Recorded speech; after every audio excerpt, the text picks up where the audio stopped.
Biz бүгүн ушу Камбар Ата ГЭСинин ордуна, ошонун жакын жерине келдик.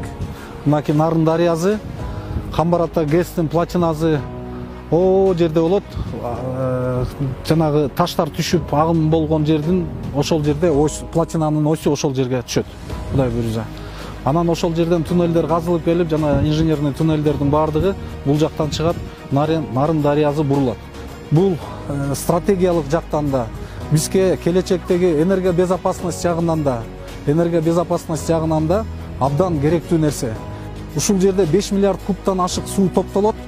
Биздин 1 жылдык багы бул 1 жылдык топтолгон сууду кой берип регулировка кыла турган, ошо токтогул ГЭСин регулировка кыла турган ушул эки ГЭСтин ролу абдан чоң болот.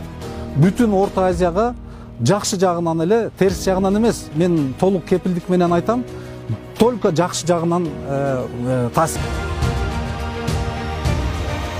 Азыр белди бекем бууп, мыкты бардык күчтөрүбүздүн бардыгын ушул жакка жумшап, Камбар Ата ГЭСти бирди башташыбыз керек. Камбар Ата ГЭСтин бүтүшүнө биз бардыгыбыз умтулушубуз керек. Көз коркок, кол баатыр.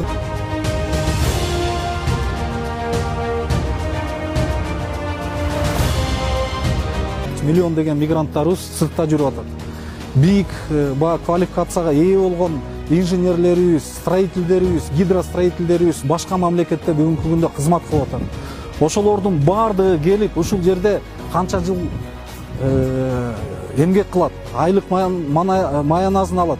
Ушул жерде жергиликтүү эл жана башка экономикадагы отраслдардын бардыгы, соодасы, промышленность бүттүгү ушул Камбар Ата ГЭСке кирип целый кластердин өнүгүүсүнө чоң түрткү болот да.